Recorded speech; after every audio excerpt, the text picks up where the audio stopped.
So thank you for being here. My name is Ingrid Colanero. I'm the head of development cooperation in the International Cooperative Alliance global office, and I'm the global coordinator of the ICA European Union Framework Partnership Agreement, a 5 years program of which the webinar that we are holding today and hosting, thanks to also all your participation, is part of.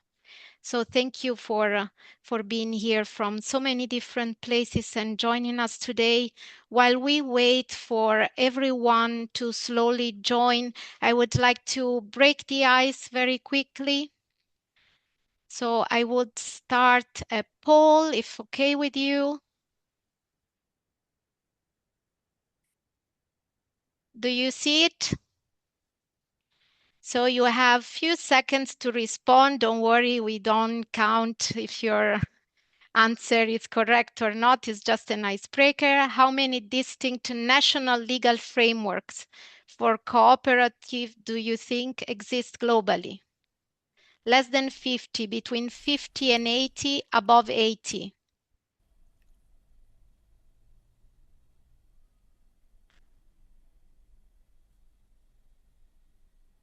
And if you see all the questions all together, when was the first time that the ICA discussed cooperative law?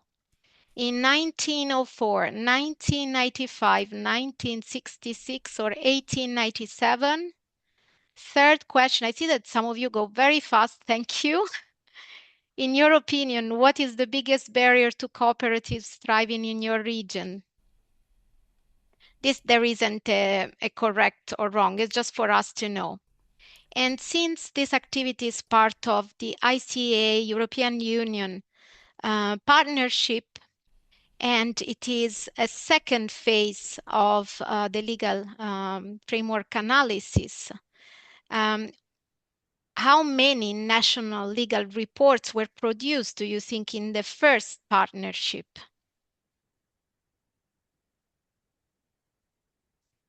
So let's see, Santosh, can you tell us if the majority of the answers so far received are correct? I see that in the first question we have above 80 people, we have a majority of 42% saying that there are above 80 distinct national legal frameworks for cooperative. What do you think? Thank you and good afternoon, Ingrid. Good afternoon, everyone. Well, that depends on how you define national legal frameworks for cooperatives, but I think in the first instance, you're absolutely, the majority is right. 42% say that above 80 countries or there are above 80 national legal frameworks. I think that's correct. Yeah, almost all countries, I would like to believe, or we would like to believe, have a legal framework for cooperatives. Thank you. That's great. So you know that there are many legal frameworks. And when was the first time that the ICA discussed cooperative law? Here it seems really like it's there's indecision, not clarity.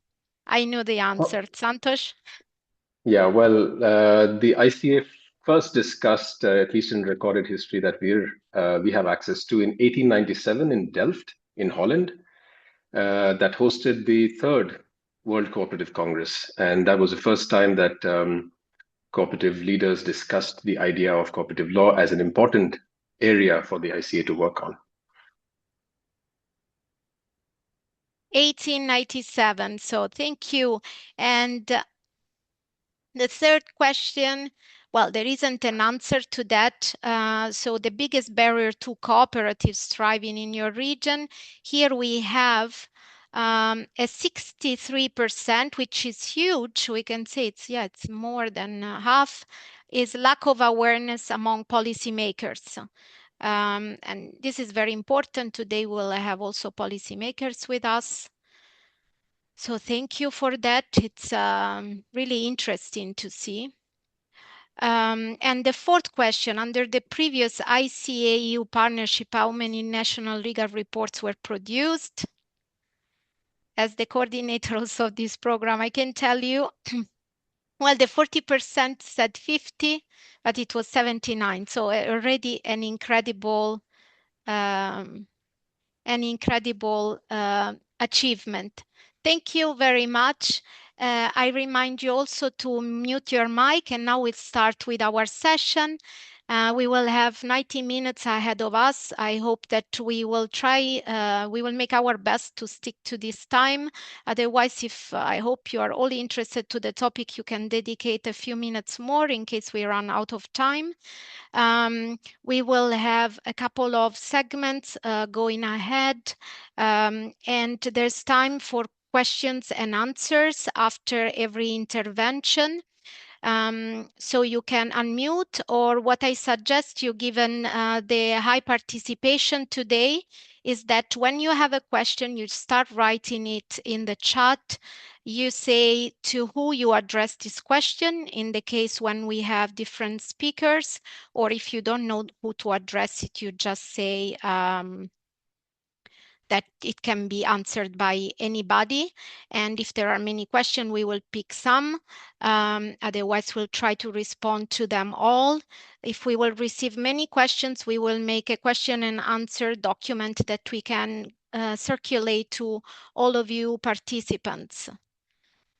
So thank you again. And now we'll start with the agenda for today that you can see in the screen. So as you can see, we'll have a part on reflection from the regions, where we'll hear from ICA Africa, Cooperativa de las Américas, ICA Asia and Pacific, and Cooperatives Europe, and speakers, important experts from these regions. And then we will go more into a deep dive toward the case, two important cases from the previous partnership, ICA EU and the legal framework analysis, and the effect, the impact that this analysis had. I'm sorry, I forgot to tell you a housekeeping important detail that now I see in the chat. There's interpretation in English, English, Spanish, and French.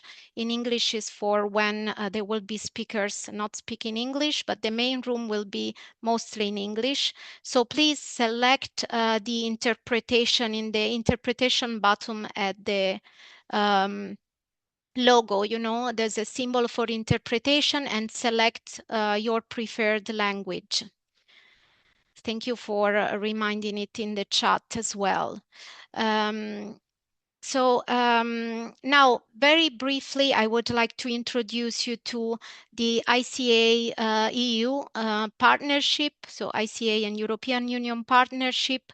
This event is also co-funded by the European Union.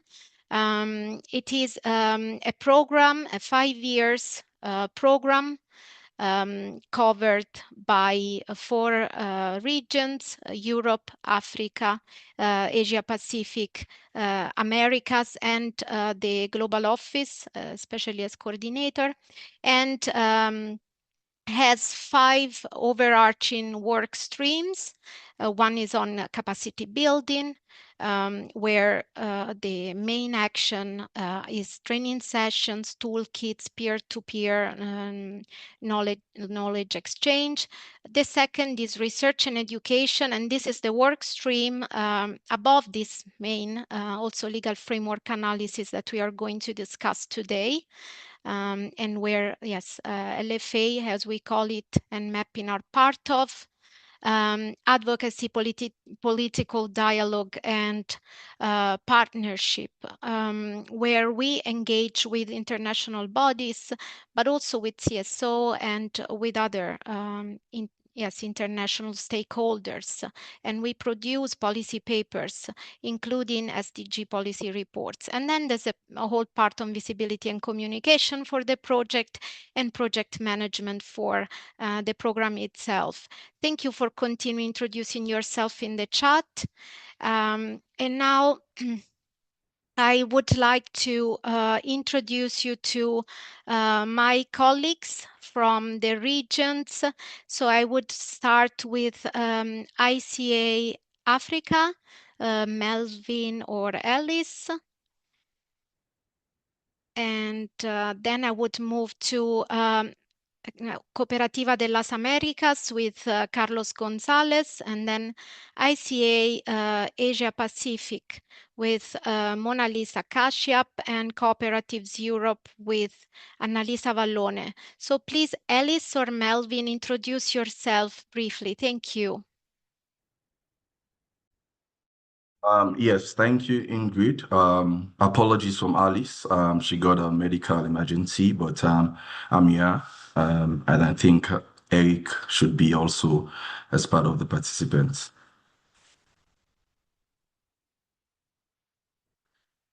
Thank you, Carlos.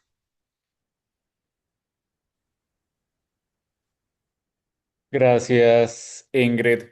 Pequeño mensaje. If you're listening to me in Spanish, but you want to hear me in English, please select the English channel. So I'll go back to Spanish. Muy buenos días, buenas tardes y buenas noches para algunos de ustedes. Desde Cooperativas de las Américas extiendo el más cordial saludo por parte de nuestro presidente José Alves de Sousa Neto y nuestro director regional Danilo Salerno. Es un enorme placer estar el día de hoy acá con ustedes para conversar de un tema tan importante para las cooperativas como son los marcos legales, quienes definen esas reglas de juego en las cuales podemos desarrollarnos como cooperativas. El proyecto de la Unión Europea, como mencionaba Ingrid, ya trae 2 años en ejecución. Nos quedan pendientes 2 años y medio en los cuales queremos enfocarnos plenamente en las necesidades de nuestras organizaciones miembro en las Américas. Ya hemos venido desarrollando algunas actividades en las cuales posiblemente ustedes ya participaron durante el Año Internacional de las Cooperativas. Prontamente van a empezar a ver las actualizaciones de los informes de marcos legales cooperativos que estaremos lanzando. Ya hace aproximadamente 4 años publicamos los informes de marcos legales para todos los países en los cuales tenemos membresía en las Américas y ahora los vamos a estar actualizando.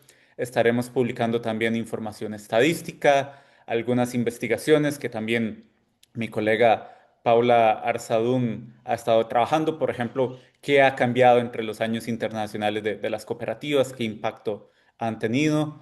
Asimismo, estaremos relanzando una plataforma muy interesante que tenemos que se llama COP Impacto para medir el aporte de las cooperativas a los ODS.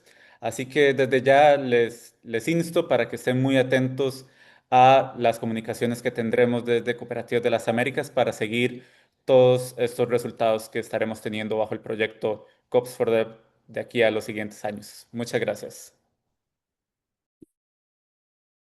Thank you, Carlos. Mona Lisa.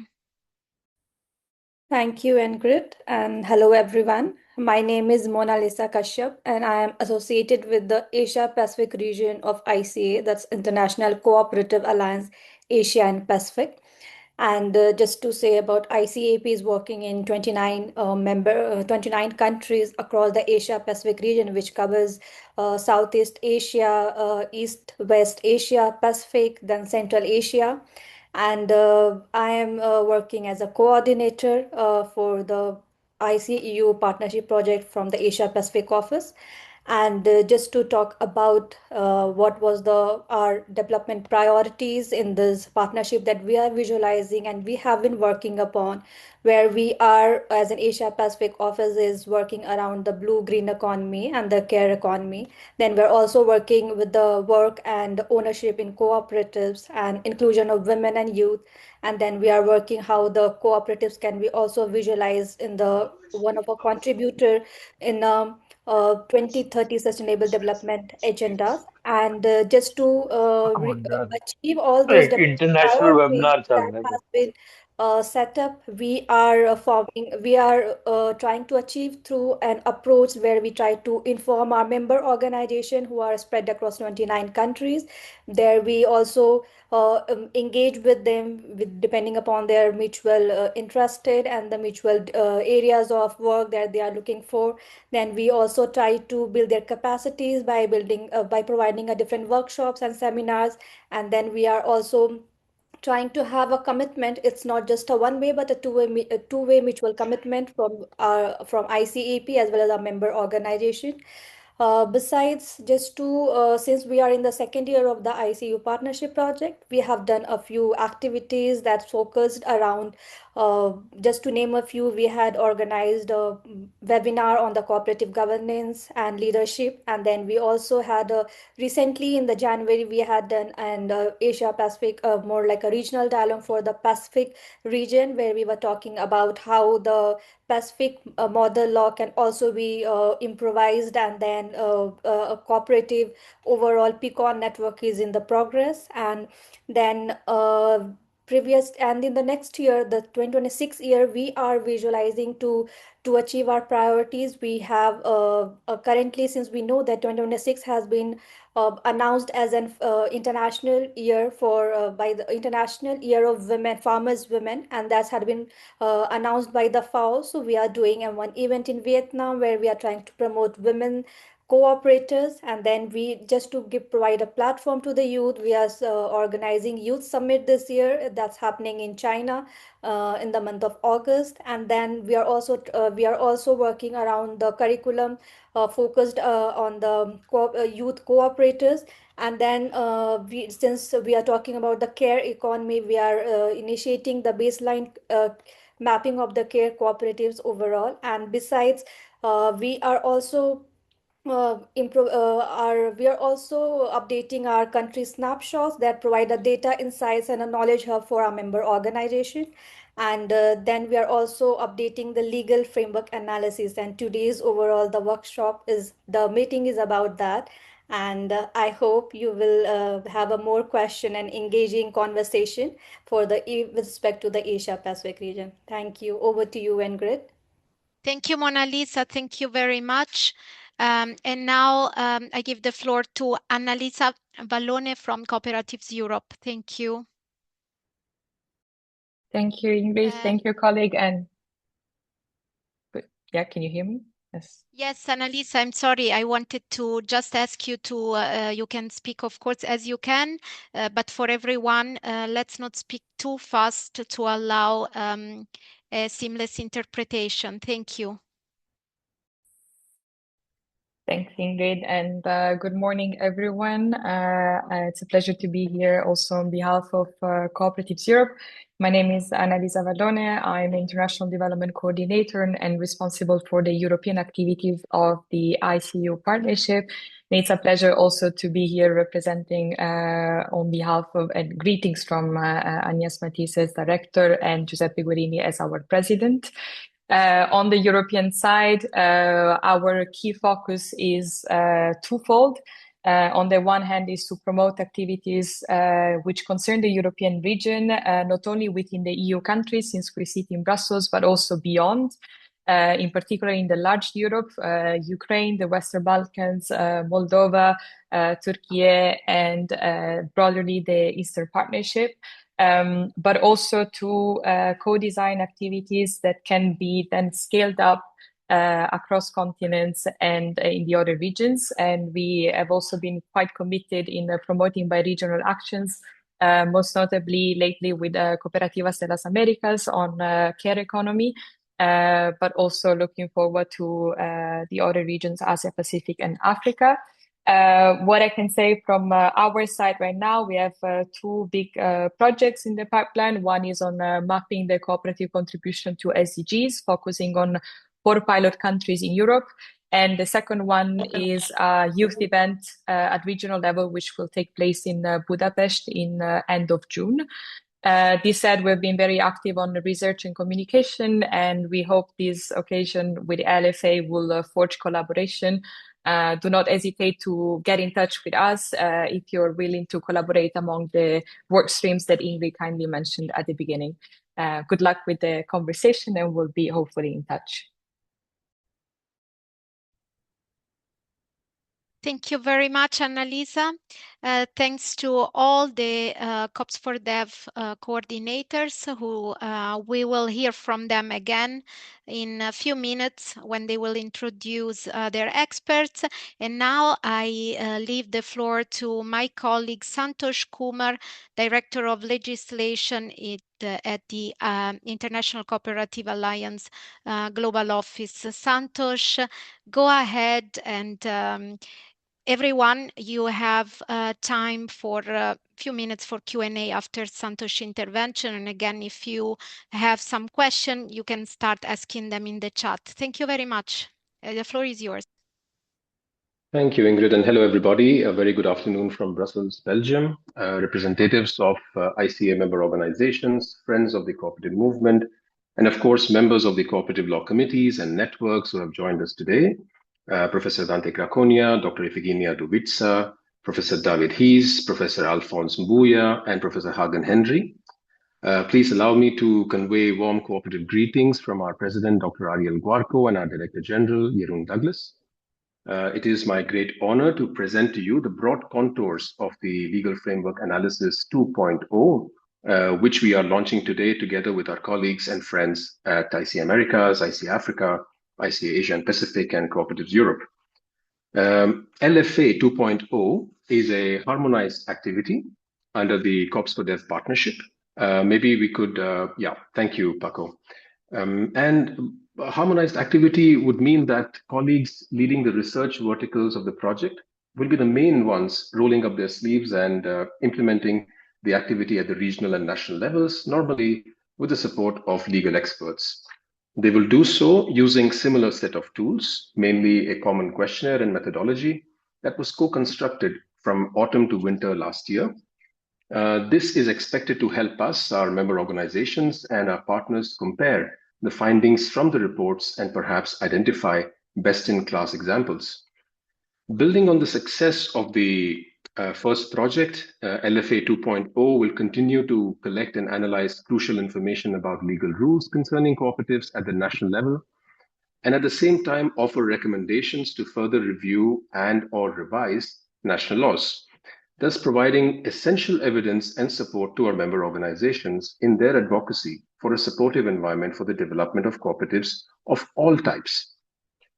The central piece of this activity, especially at this moment of its launch, is the harmonized questionnaire, which hinges on the raison d'etre of our movement to practice, promote, and protect the cooperative identity, namely the cooperative definition, values, and principles. We could go to the next slide. Thank you. And this harmonized questionnaire has three pillars, as you can see on the screen. The first concerns the organizational aspects of the cooperative type as defined by national law or regional law. Second, the supportiveness quotient, in other words, how supportive or not the national legal environment is for the development of cooperatives. This is directly inspired by the indicators set out in the draft guidelines referenced in the UN General Assembly Resolution A/56/73 of 2001, adopted a year before the promotion of cooperatives recommendation 193 by the ILO, and which also happens to be perhaps the only international legal instrument dedicated to the promotion of all types of cooperatives in all countries. The third pillar is the space for experts to offer recommendations for making the legal environment more supportive for cooperatives. So, how has this activity evolved since the previous edition of the project? First, there are optional questions and topics that regional offices may select depending on the priorities and interests of their members and policy contexts. These include, among others, cooperative support agencies, court decisions concerning cooperatives, and the law governing them, accreditation mechanisms, and related matters. We have also included questions on cooperative governance and member participation in this digital age, a transformation that was accelerated during and after the unfortunate COVID-19 pandemic that all of us lived through. We are particularly pleased to have included specific questions on the legal principle of sustainable development and on whether and how cooperatives are legally obliged to contribute to it at the local and national levels. I will now briefly highlight, with the help of the next 2 slides, one of the main reasons why we believe this is a special activity within the COPSFEDER partnership. We believe that the cooperative identity, as adopted by the ICA General Assemblies, is a source of law and perhaps constitutes the irreducible core of what cooperative legislation must contain and reflect when determining the rights and responsibilities of cooperatives and cooperators.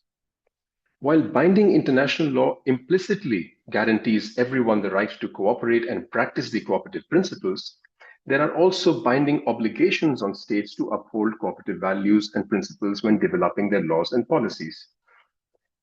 I will leave you with one important point. Maybe the next slide, thank you. And the point is this, that cooperative principles, through their long-standing practice and articulation by cooperators over more than a century, and through their implicit and explicit inclusion in legal systems, are increasingly being considered a source of international law, as reflected in Article 38(1) B and C of the Statute of the International Court of Justice, which refer respectively to international custom as evidence of a general practice accepted as law, and to general principles of law recognized by nations. These factors make cooperative law, from bylaws, statutes to constitutions, as international in nature as they are local. And with this, I conclude this snapshot of what LFA 2.0 is and what it aims to become, and how it can serve as a serious and sincere tool in supporting cooperatives in building a better world for all. Thank you very much, and over to you, Ingrid. Thank you very much, Santosh. And I was checking if there was any question in the chat.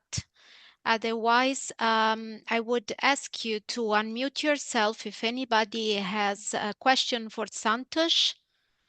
Please go ahead, unmuting yourself, or raise your hand and unmute yourself.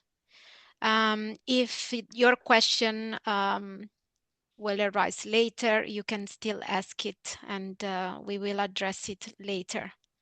Thank you very much. In the interest of time, I will move quickly to the next session and fragment of today, where we have our regions and a very important guest today. So I will start with my colleague Melvin. Please introduce your region. Thank you very much, Melvin. Go ahead. Thank you, Ingrid. Today, as you mentioned, we have the pleasure of having Dr. Alphonse Bouya. He was actually our regional expert for the LFA exercise in phase 1. He is a lecturer at the Moshi Cooperative University and is also currently the chair of our law committee. It's been a pleasure to work with you, Dr. Bouya, and I think would like to hear your experience, especially in terms of, like, since basically you're the one who went through all the respective national legal framework analysis. I think we could start with, first of all, how that went in terms of the supervision of the various national experts from various sub-regions, even with the language barriers. Would be happy to hear, to start with that. Alphonse, welcome. Yeah, thank you, Melvin. Greetings to all of you. It's a pleasure to be part of this important gathering. As Melvin rightly said, I was the regional expert for the LFA in Africa. It was a great honor and privilege to oversee such an important activity. In Africa, the LFA covered 18 countries.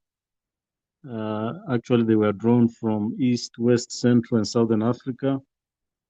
Maybe quickly: Mozambique, Nigeria, Ghana, Tanzania, Eswatini, Kenya, Rwanda, Uganda, Lesotho, Ethiopia, South Africa, Tunisia, Egypt, Morocco, DR Congo, Ivory Coast, Guinea, and Zambia. So basically, national experts were appointed under the coordination of the ICA Africa and these national experts. Most of them actually came from the sector, either from cooperative umbrella organizations or academic institutions, and people who have some experience in cooperatives and legal analysis. And we worked through a process. Of course, we had a template that had a set of questions and the format of the national reports. That was the guideline. And that template and a set of questions guided the national experts in collecting relevant information from their stakeholders.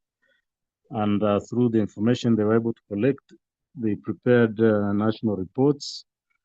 And I was actually responsible for assessing the content, the substance, and the format of the reports against the provided template.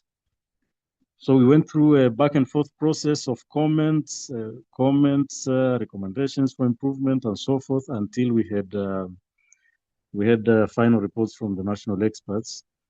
And basically, as Melvin mentioned, in some cases we had language barriers, particularly in Mozambique, where the report was. I hope you can hear me. Yes, Alphonse. Okay, so the report had to be written in Portuguese and translated, and my comments sent in English and translated in Portuguese again. But at the end of the day, we were able to get the report. In some situations, we experienced some delays from some of the national experts in submitting revised versions and so forth. But at the end of the day, we were able to collect all the 18 reports. And after the reports, I compiled a regional report, which was actually a synthesis of the main issues that came across in all these reports in terms of similar trends, striking differences, best practices. All of those are reflected in the regional report. Melvin, is that enough for an introduction? Perhaps if you move to more specifics.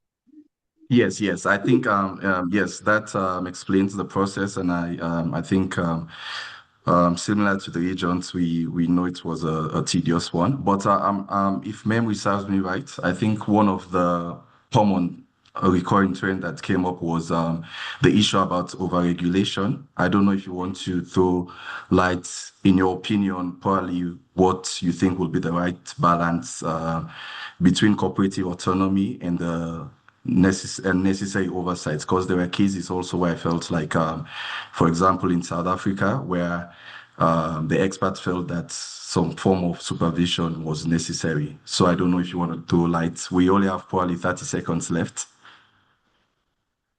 Overregulation was one of the key issues that came up. And basically, when I combined my own experience with what I saw in the reports, it appears that governments usually reserve a lot of powers when it comes to controlling the cooperative movement and the cooperatives in general. Part of this is a result of colonial legacy, because during the colonial times, cooperative legislation vested enormous powers in state authorities to control elections and many other issues, particularly affecting the autonomy and independence of cooperatives. And that legacy has lived on in post-colonial African cooperative legislations.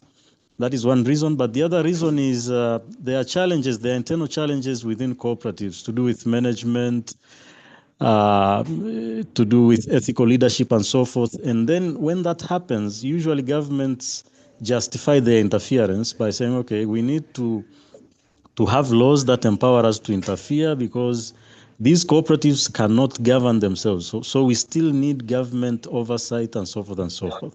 So in short, it's a compounding challenge that combines a lot of factors together, but all that we need is cooperatives that are strong internally and which can justify the fact that the government is not really needed to come and interfere in their affairs. Yeah. Thank you very much. I think later I hope we get the chance to discuss some of the way we can find a solution to some of these challenges. But for now, I think we can move over to the Americas region. Paula. Thank you, Melvin. Good morning, good afternoon, good evening. Well, we are going to switch again to Spanish, so please be sure of selecting your right channel. Paula, sorry, just come closer to the microphone. Thank you, and introduce yourself. Thank you. Gracias, Ingrid.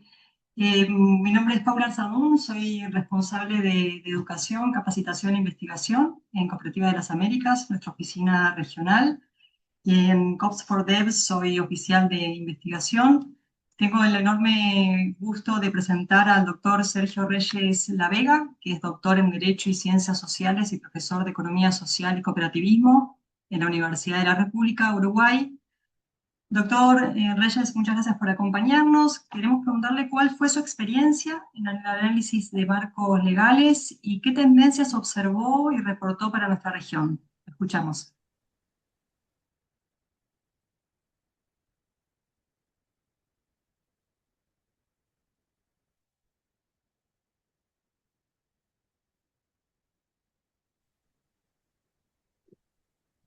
Muy buenos días. En primer lugar, agradezco mucho la invitación. Es un gran placer y honor poder participar en esta interesante encuentro. En relación con la pregunta que se nos había formulado, nosotros entendemos que la importancia que ha tenido el trabajo sobre el análisis de los marcos legales está asociada fundamentalmente a 3 o 4 aspectos.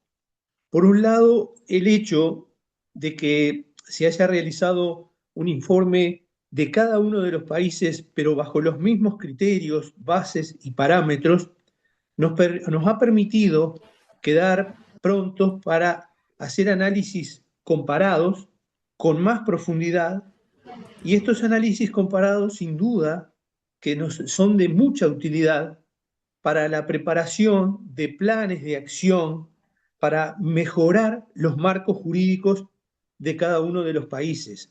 Y esto está absolutamente alineado, como todos ustedes saben, con los objetivos de la Alianza Cooperativa Internacional, fundamentalmente con aquellos objetivos, con uno de aquellos objetivos que tenían que ver con el plan de la década cooperativa. Por otra parte, también estos análisis han sido de gran utilidad a los efectos de verificar cuán apegados, cuán cercanos están las legislaciones a los valores y principios cooperativos, y especialmente a estos últimos, que como sabemos son reglas de acción que verdaderamente marcan lo genuino o lo menos genuino que son los movimientos cooperativos a nivel nacional. Por lo tanto, el hecho de que las legislaciones, y hayamos verificado, contengan, digamos, los principios cooperativos, sea en forma expresa, sea en forma indirecta, también ha sido otro elemento importante para seguir reafirmando la identidad cooperativa. Asociado a esto, también está el hecho de que las legislaciones, hemos tenido la posibilidad de ver entonces, de que las legislaciones han abordado, en algunos casos de manera indirecta, más bien, lo que tiene que ver con la naturaleza jurídica de las cooperativas. Y de esta manera se ha reafirmado la especial naturaleza jurídica de este tipo de entidades, diferenciadas claramente a otro tipo de asociaciones y diferenciadas claramente de las sociedades mercantiles o sociedades comerciales. En este sentido, un aspecto que hace relevante a estos efectos tiene que ver con la inclusión de lo que nosotros en América Latina denominamos el acto cooperativo a la relación jurídica existente entre los socios y sus cooperativas. Elemento este que no es ahora el momento de desarrollarlo, pero que todos sabemos que tiene su relevancia a los efectos precisamente de distinguir las características de la relación jurídica que surgen entre socio y cooperativa, que son diferentes a las que surge, por ejemplo, entre un cliente y una sociedad comercial o entre los propios socios de las sociedades comerciales. Finalmente, y para estar dentro del tiempo que se me había asignado, creo que nos ha permitido también verificar las tendencias en cuanto a nuestra legislación y particularmente en la zona de América hemos podido verificar que a partir de los años 70, sobre todo, hemos logrado caminar todos en el sentido de tener el mismo criterio, en el sentido de tener leyes generales que regulan todo el fenómeno cooperativo, más o menos ese criterio, en algunos casos con alguna ley complementaria de un tipo de cooperativa, en cualquier caso, el criterio reafirma lo que vengo diciendo, la identidad de las cooperativas por sobre la existencia de otro tipo de entidades. Y esto nos permite, de alguna manera, bueno, reivindicar o transitar en cuestiones tan importantes como es, por ejemplo, el aspecto tributario, en el sentido que, definidas las características de la relación jurídica que se da en el seno de las cooperativas, podemos estar hablando de si se da o no el presupuesto de hecho para que se configure o no la circunstancia de que las cooperativas deben pagar, por ejemplo, impuesto a las rentas, o más bien que no lo deben pagar por la situación de que no generan renta. Y finalmente, creo que este estudio de los marcos legales nacionales creo que prestigia, y eso es muy importante, a la propia Alianza Cooperativa Internacional, de manera que sigue validándola como un instrumento asociativo internacional que se acredita cada día más, y eso no es nada menor, porque en definitiva, en este mundo tan competitivo, en este mundo en el cual las cooperativas tienen que hacerse lugar codo a codo con los capitales internacionales, no es nada menor que tengamos portavoces validados, reconocidos por los gobiernos, por las organizaciones internacionales. Así que en líneas generales, y apegándome al tiempo y a la pregunta que se me había realizado, creo que esos son los conceptos que desde mi perspectiva puedo estar aportando. Muchas gracias, Sergio. Ahora tendremos ocasión de profundizar algo más. Pero ahora, Naveen, the floor is yours. Thank you.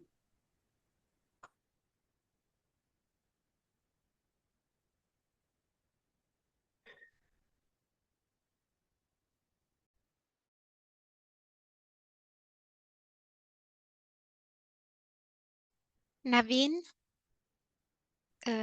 maybe you are muted. Yeah. Thank you, Ingrid. So I'm Naveen and work as research officer at ICA Asia and Pacific office, and I'm very pleased to introduce Mr. Upali Herat today, who is currently the chairperson of National Institute of Cooperative Development in Sri Lanka. He is a veteran cooperative leader for more than 45 years of experience in the sector. And in the past, he has worked with ICA Asia and Pacific Office, ILO, and many different organizations. So, Mr. Herat, I have a very brief question to you from our side. So, as you have had worked with the LFA 1.0 previously, so based upon your experience with LFA, what were the key legal trends and structural challenges that you observed in the cooperative laws in the Asian Pacific region? Over to you, Mr. Herat. Thank you very much for allowing me to talk on this subject. During 1921 conference, we were more or less working on the basics of cooperative law, the fundamentals of cooperative in application to the cooperative principles, and we were doing a comparative study. And also we, in my case, I did a sub-regional presentation on facilitation of this particular research. And I would like to say that since then, there have been several developments in the region, especially if you take India and Bangladesh, Sri Lanka, the geopolitics have changed. And also, when you talk of application of things what we have discussed in the past, may have to be reviewed just because of the developments here. On one hand, one could see that the concept of cooperatives becoming more a wider concept, linking with the social and solidarity economy. And we would like to, we may have to compare this particular concept with the cooperative laws in the region. That is one thing. And secondly, as you know, we are following a more or less British tradition of registrar system.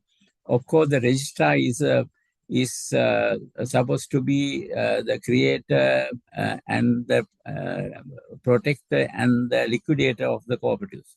So whether this kind of a complex developments that are happening in the region, whether as a person per se could handle such complex issues to give certain decisions on this, and whether we need to have a more broad-based regulatory system, and also accordingly the laws have to be changed. And the other thing is that, as you know, these countries are more or less following the neoliberal economic policies. Because of that, there are certain dilution of cooperative systems in these countries by having certain legal weaknesses to accommodate pseudo-cooperative systems. So that is another challenge we have to face. So we have to see whether the laws are adequate enough to handle these situations. And if you take India after 2021, there had been several changes of the laws and creation of a separate ministry for cooperatives and the creation of a separate national policy. And secondly, if you talk of Sri Lanka, now the present government is more or less expecting to have a reformation of cooperative system in this country, and there is a cabinet committee sitting on this subject, and I am supposed to be the chairperson of that particular subcommittee. So we are now getting ready to review what we have followed as a legacy from the past in terms of cooperative law. Whether we need to have a broad-based regulatory system having a competent authority or rather regulatory authority, and also certain other changes that will happen. And again, the purity we have maintained in terms of cooperative principles and the ethics. How can we preserve such principles and ethics while competing in the open market system? So these are the challenges, and the laws are insufficient to handle these issues at present. So we may have to review what we have been following throughout as cooperative legislation here, and also the regulatory systems centered around the registrar system. So these are the observations I could make at present. So when we are conducting a research on these subjects in the future, I think we have to take into account all these aspects. Thank you very much. Thank you, Mr. Herat. So now we will move towards the Cooperativas Europe, and our colleague from Cooperativas Europe, Paula Rizzotoli, take the lead. Thank you. Thank you, Naveen, and hello, everyone. Greetings from Brussels. My name is Paola Rizzotoli. I work at Cooperatives Europe, and today I'm here because I'm responsible for the implementation of the regional activities under the research work stream of the COPS for That program. And today it is my pleasure to introduce our regional expert for Europe, Professor David Ies, who teaches civil law at the University of Luxembourg, and is also a member of the ICA Cooperative Law Committee. And David is also, he also authored the French National Report under the previous cycle of the LFA. So David, it's a pleasure to have you today with us. My question for you, echoing the other colleagues, is what is your experience with the first cycle of the LFA? And if you can highlight some trends, some challenges, and some main findings from the previous cycles, that would be great. The floor is yours, David. Thank you.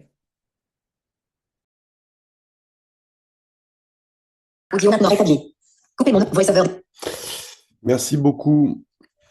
Merci beaucoup pour l'invitation. Alors, je vais essayer de répondre rapidement. Et je dirais 4 choses. D'abord, je voudrais féliciter l'ACI pour cette initiative avec le soutien de l'Union européenne, parce que ça contribue, à mon sens, grandement à l'amélioration de la connaissance du droit coopératif dans le monde, et notamment auprès des décideurs politiques, des organisations internationales.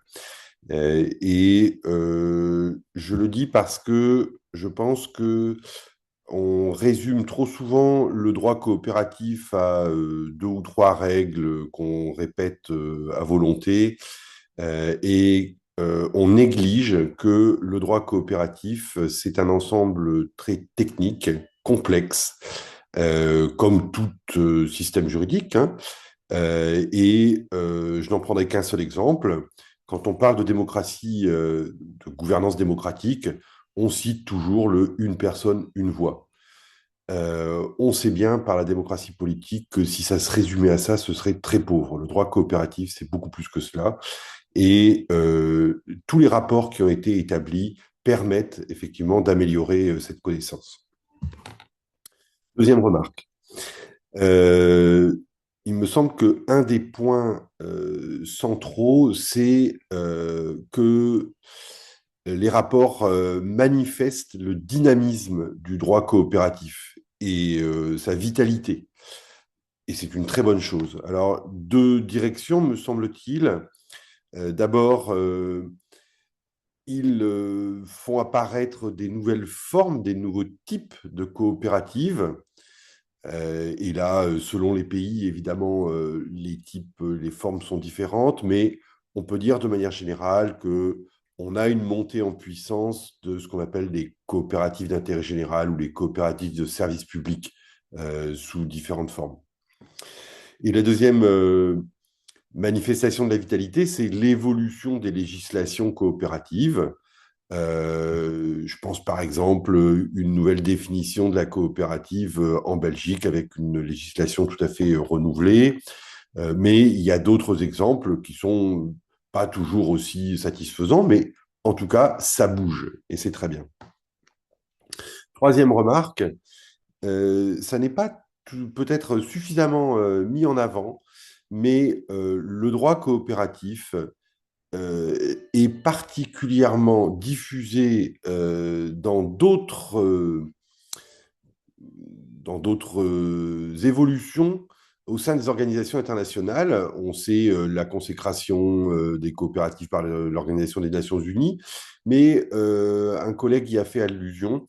Le droit coopératif est quand même ce qui structure le droit de l'économie sociale et solidaire et la consécration internationale de l'économie sociale et solidaire. Et ça, je pense que c'est quelque chose de très important. Quatrième et dernière remarque, on a ce beau produit intéressant. La question qui se pose naturellement maintenant, c'est bien sûr améliorer sa dissémination, puisque il est disponible, mais il faut qu'il soit maintenant connu, utilisé par d'autres. La question de son actualisation, parce que le droit, ça bouge. Et puis, la question de la coordination avec les recherches existantes en droit coopératif. Et là, je pense que les chercheurs ont été principalement utilisés comme experts dans cette phase et que on peut peut-être aller un peu plus loin.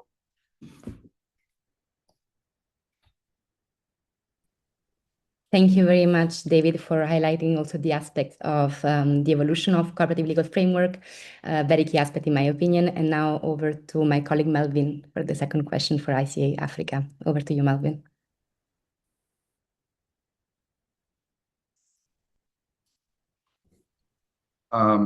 Yes, thank you, Paula.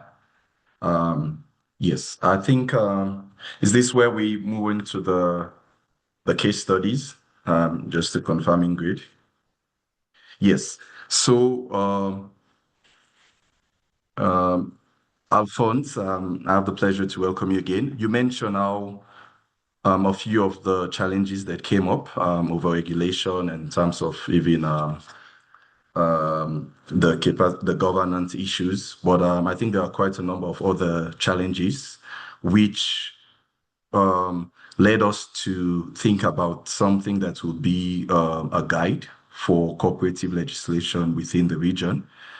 I don't know if you'd want to delve into what this guide was, what did we come up with, and maybe in the interest of time also to just mention a bit how that engagement was, because it was quite a high-level engagement with the Pan-African Parliament. And maybe you could let us know, because since the adoption happened, it's been a year, maybe you can also touch on some of the developments that have come out of that.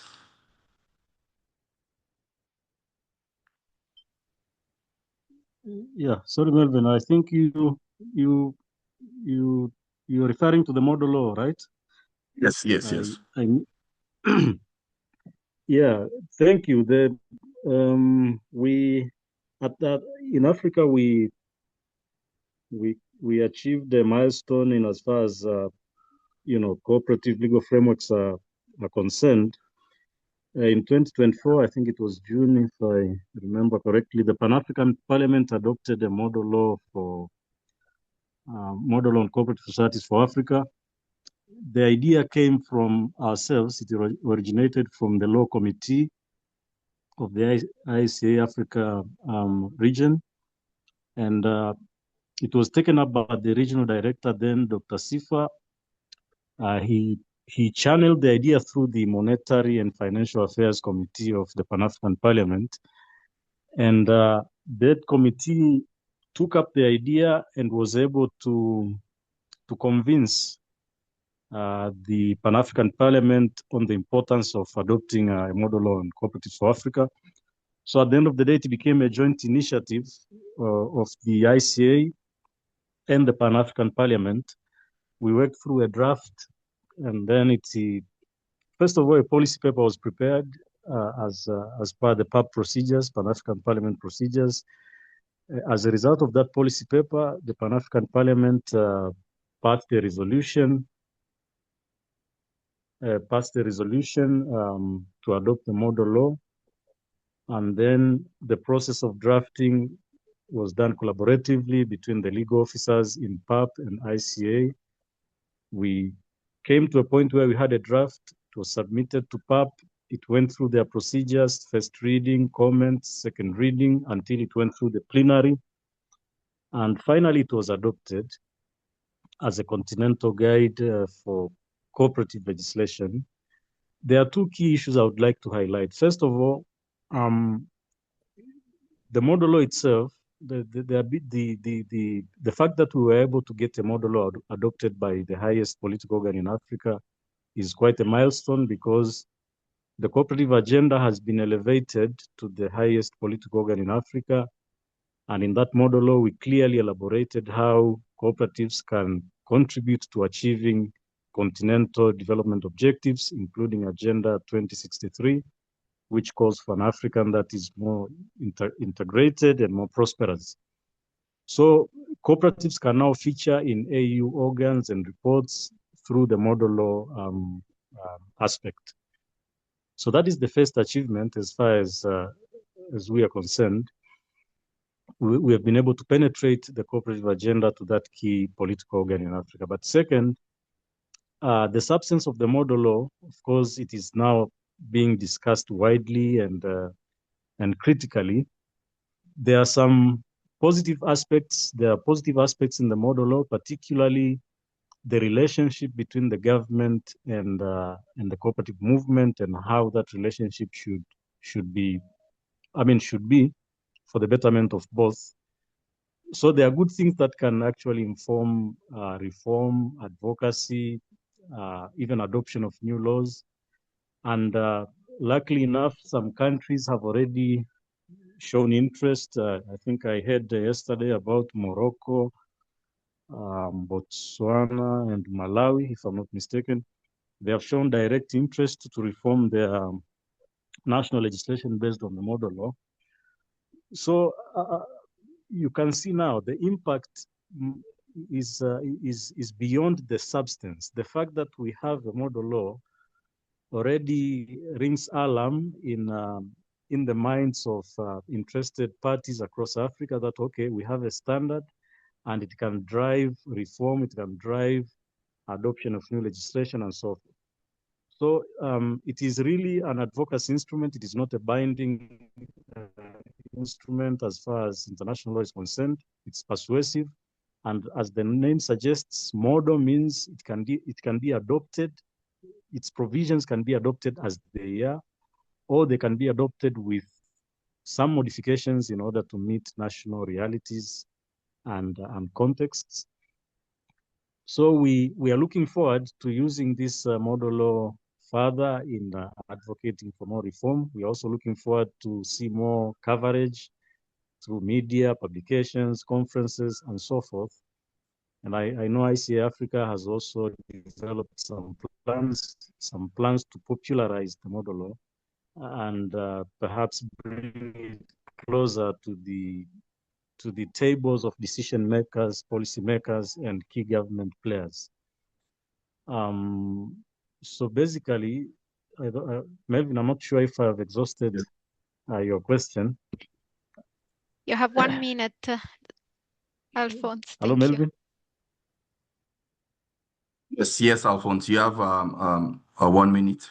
You can, You could also maybe elaborate in terms of, because I remember in the process, because like we said, these engagements were a bit, it took a while in terms of how the emphasis on consultation and things. And I think one thing that really guided the data, because we couldn't approach the parliament without actual evidence, was the LFA reports. So probably maybe you have further insights on how those engagements went through, and anything else that comes before your time is up. Oh, thank you for that reminder. Yeah, basically, the initial proposal to develop the model law was very detailed because we wanted the law to really be legitimate and owned by the African movement and other stakeholders. But later on in the development process, we had to align ourselves with PAP procedures and processes. So we had some consultations in Nairobi, consultative meetings in Nairobi and Lesotho to enrich the content of the model law.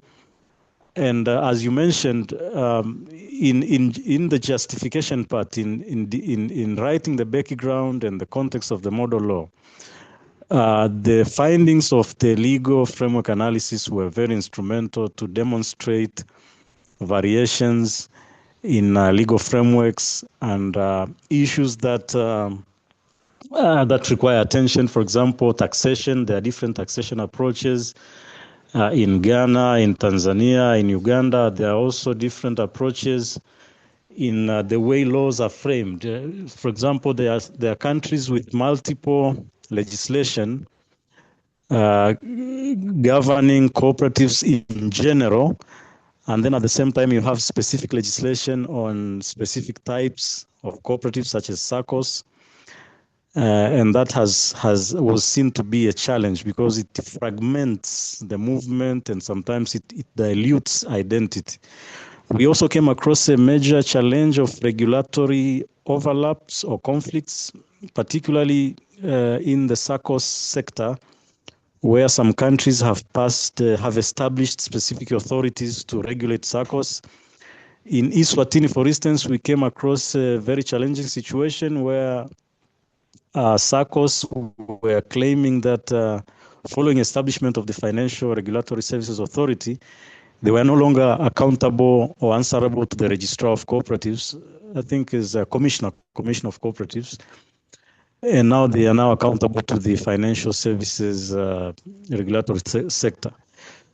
There's a similar challenge, if I remember, in Uganda, where you have a separate regulatory framework for SACCOs. In Tanzania, we have a similar situation, but the good thing is the BOT was given mandate to regulate SACCOs, but then it delegated that authority to the regulatory authority for cooperatives. So the conflict is not that much serious. But also the question of taxation came up very seriously. As I said, there are varying taxation approaches. So all these findings were summarized to justify the fact that we need continental standards, best practices that can be used to guide governments in crafting legislation that responds to the needs of the movement and that advances cooperative development. So basically, the main argument is not uniformity, as I usually say. It's the question of harmonizing the legal framework so that they speak to one another, they allow cross-cutting, country cross-cutting collaboration, and so forth and so forth. So very, very instrumental, the findings of the LFA in informing the model law. Yes, okay. Yeah, thank you very much. I think you've summarized perfectly, and I think we look forward to this harmonization. And of course, with harmonization, we'll be mindful of the various national dynamics and sub-regional dynamics in the different countries. Then I think with Ingrid's guidance, we could probably take maybe one question. Thank you, Melvin. First of all, thank you, Dr. Alphonse Mbuya, for your intervention. You went already ahead with the African model law. I would ask now Paula and then Naveen and Paula to keep on with your experts, and afterwards we will go to the Q&A session and then to the case study of Ecuador. So Paula Arzadun, go ahead, please. Thank you, Ingrid. I just want to remind you that we are going to switch again to Spanish, so be sure to select the right interpretation channel. Ok, entonces regresamos con Sergio Reyes. Sergio, ¿cuáles son las implicaciones estratégicas para el sector cooperativo de las Américas de profundizar precisamente en esta fase el análisis de los marcos legales?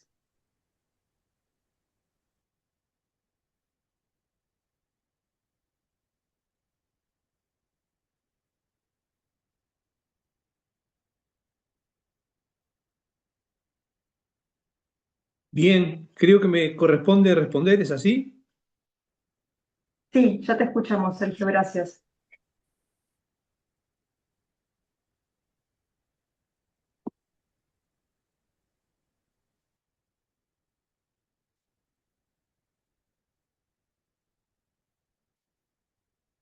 Doctor Sergio, puedes hablar. La escuchamos. Bien, gracias. En relación a esta pregunta, yo creo que en tanto cuando ha sido de alguna manera validado este esfuerzo que se viene realizando en este programa conjunto de la Unión Europea con la Alianza Cooperativa Internacional, en todo caso, no es algo novedoso o innovador lo que yo voy a comentar, pero está en línea con lo que decía el compañero africano que me antecedió en el uso de la palabra, en el sentido de que los movimientos cooperativos nacionales debieran, en conjunto con la Alianza Cooperativa Internacional, fortalecer el accionar a los efectos de poder ingresar a nivel de la sociedad, a todos los niveles, mayormente con esta temática de que los marcos jurídicos, obviamente que no hacen exclusivamente al desarrollo, al mejor y más desarrollo del cooperativismo, pero en todo caso son un elemento de verdadera importancia. Y entonces, en ese sentido, creo que el objetivo estratégico debería pasar, en mi opinión, por tratar de llegar a sectores populares cooperativos que muchas veces están lejanos de estas problemáticas, no las abordan o no las entienden. Entonces, hay que buscar fórmulas que no presenten estos temas como tan complejos o tan sofisticados o que sean más bien como para expertos que están por encima, digamos, de ciertos sectores. Entonces, creo que una de las acciones debiera apuntar en esa dirección, sin desmedro de las acciones que se han marcado, que tienen que ver con el lobby a nivel de aquellos que son los tomadores de decisión, los parlamentarios, los partidos políticos, los gobernantes de turno, por supuesto las universidades, las academias, pero en todo caso me parece como que ahí pasa por una estrategia de diversificación en relación con esta temática. Y sin duda que la herramienta del proyecto de ley marco, de las leyes modelos para cada continente, ha sido una herramienta absolutamente ya comprobada en cuanto a su utilidad. Por lo tanto, esa sería una base fundamental. Y quizás sería interesante agregar la cuestión de poder hacer grupos amplios de estudio acerca de diversas temáticas o diversos puntos vinculados al marco jurídico, y que de alguna manera estos grupos de estudio puedan emitir algunos informes que obviamente, digamos, procesados luego por algún coordinador, puedan también ser difundidos como puntos específicos, pero que vayan de alguna manera acumulando hacia el objetivo central, que es en definitiva mejorar los marcos jurídicos para facilitar el desarrollo de las cooperativas.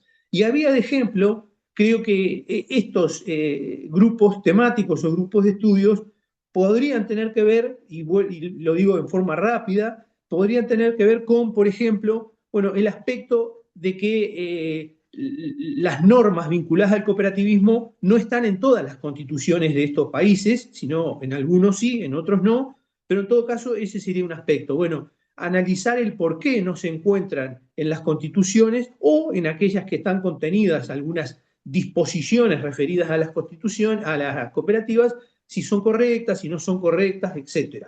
En lo que tiene que ver con la caracterización de las cooperativas, fundamentalmente allí hay un punto que tiene que ver con la facilitación del registro de las cooperativas y básicamente que se vaya al hecho de que las cooperativas no tengan la necesidad de ser autorizadas por un organismo, sino que con que haya un control de legalidad, las cooperativas puedan adquirir la personería jurídica. Lo que tiene que ver en la relación con el Estado en todos sus aspectos, pero específicamente en cuanto a la supervisión estatal, me parece que habría que apuntar a o fortalecer algo que ya está en camino, que tiene que ver con que los controles no sean más gravosos o más complejos que los que se les hacen a otro tipo de entidades, sobre todo a las sociedades comerciales, que muchas veces aparecen que son mucho más expeditivos los trámites para la aprobación de su personalidad jurídica, para una reforma de su estatuto, etc. Y a su vez que exista la posibilidad de distinguir y aquellas cooperativas más pequeñas en cuanto a su inserción, en cuanto al volumen de actividades, sobre todo cooperativas de trabajo, más que nada, existan controles diferenciales y puedan haber más facilidades a los efectos de que estas cooperativas, sobre todo en las primeras épocas, puedan tener más posibilidades de vida, digamos, ¿no? Y en relación con las cooperativas de trabajo en particular, otro de los puntos a estudiar es la cuestión esta de la problemática que a veces se da en cuanto a la superposición de lo atinente al derecho cooperativo con el derecho legal. Sin duda es un tema complejo que pasa por asumir o lograr explicar con más claridad el hecho de que la cooperativa de trabajo genera relaciones diferentes a las relaciones I'm laborales. sorry to interrupt. We do not hear well now. Que podrían ser importantes para los estudios tiene que ver con el tema de la cooperativa y los impuestos, y tiene que ver con el famoso tema de que tiene que ver con el financiamiento o la capitalización de las cooperativas. Yo creo que ahí, y de lo que yo he podido ver, los marcos jurídicos en general contienen, los marcos jurídicos de América Latina por lo menos, contienen elementos o contienen instrumentos del punto de vista jurídico, me refiero en las legislaciones apuntando a permitir la capitalización de las cooperativas, pero me parece que se requiere mejorar bastante más en este aspecto.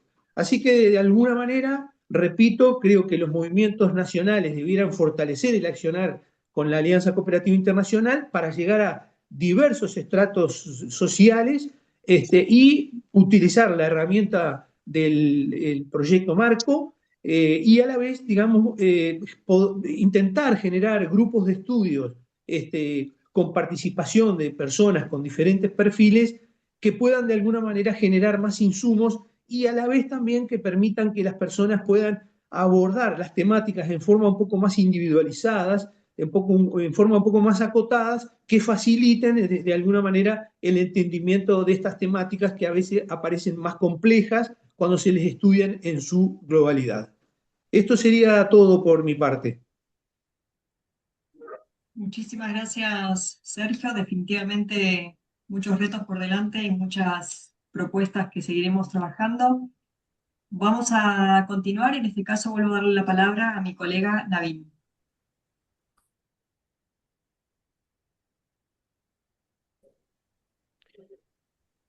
Thank you, Paula. So here's my second question to Mr. Herat now. Mr. Herat, so from a legal framework perspective, this question comes up that how well is Principle 4, that is autonomy and independence for the cooperatives, is protected in the Asia Pacific region? And what role academic institutions, corp federations, and governments can play in strengthening its implication if we talk about this exercise of legal framework analysis? Over to you, Mr. Herat.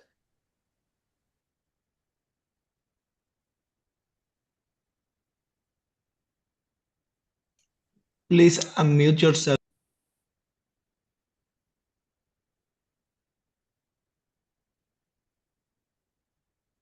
Mr. Herat, Sorry. you are muted. Thank you. Okay, I'm sorry. In terms of this autonomy and independence as a cooperative principle, it is written into the laws by inserting a section called any institution should be registered by observing the aspect of cooperative principles. If you don't observe the principles of cooperatives when you are forming the cooperative, your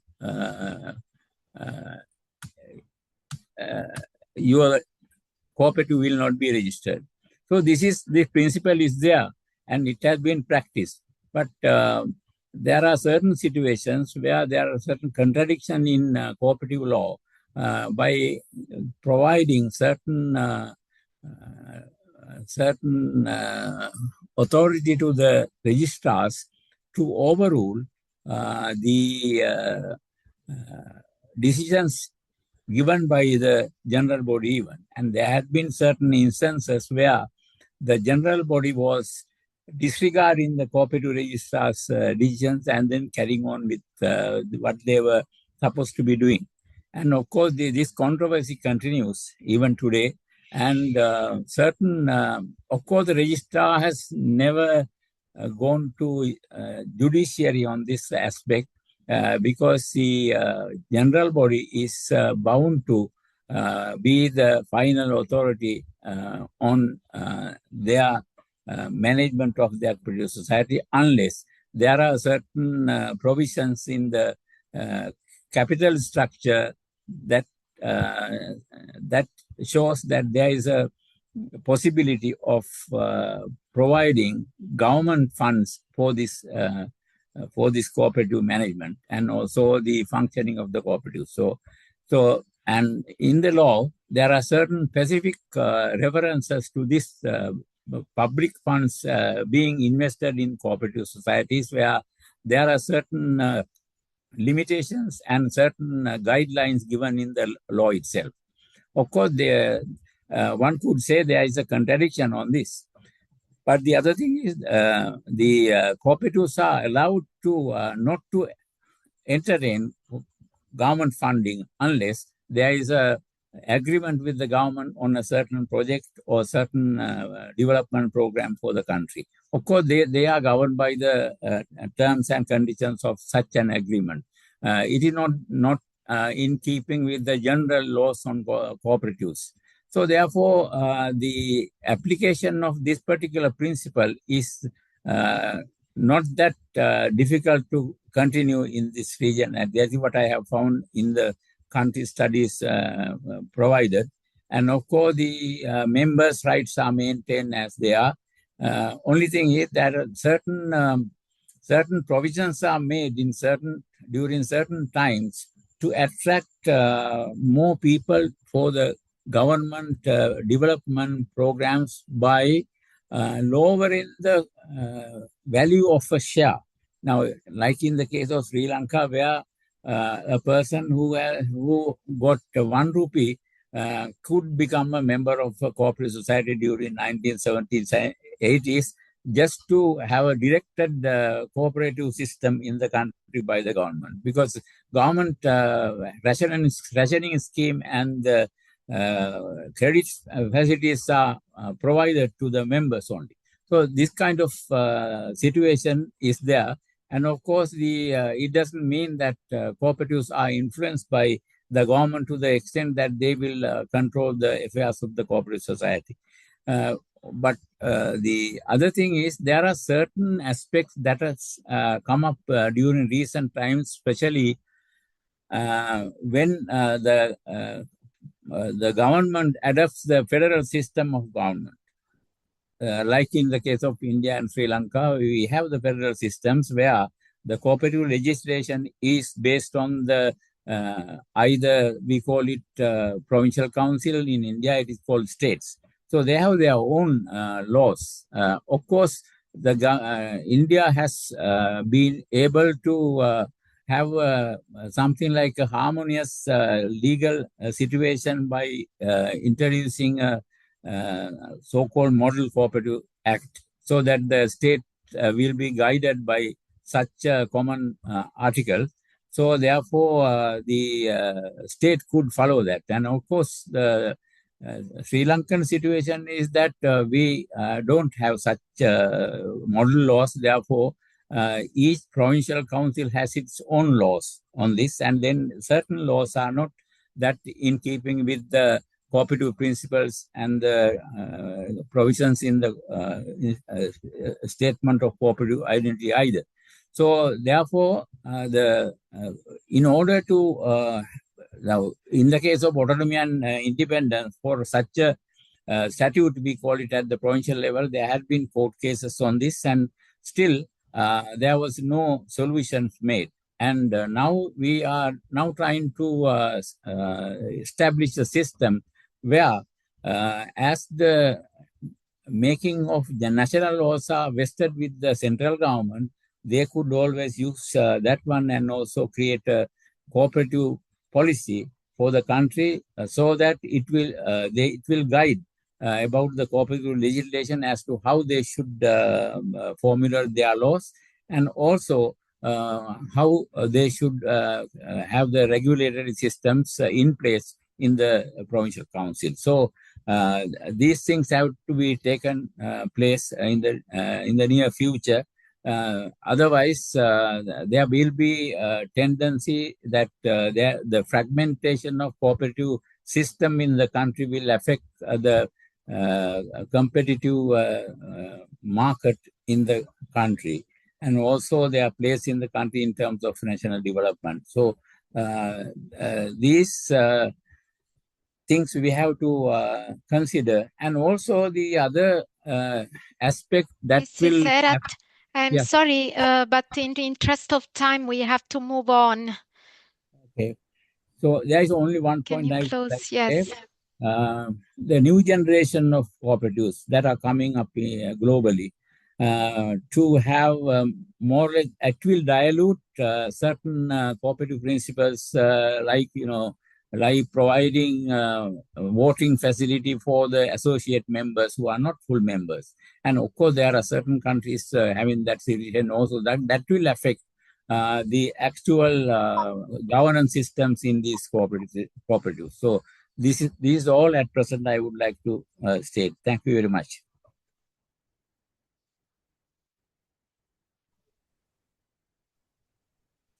Thank you, Mr. Herat.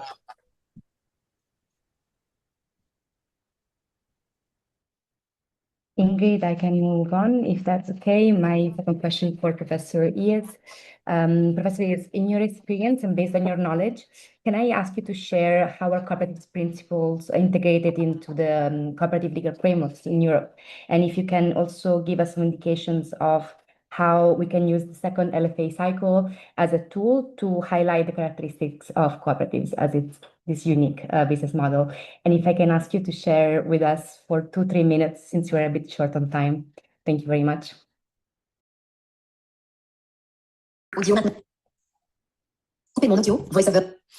Please, just before Mr. Hayes start, I would just ask everyone to try to remain a bit longer because we are running out of time, but we still have very important speaker and especially a case study and a guest from the European Commission. Thank you very much.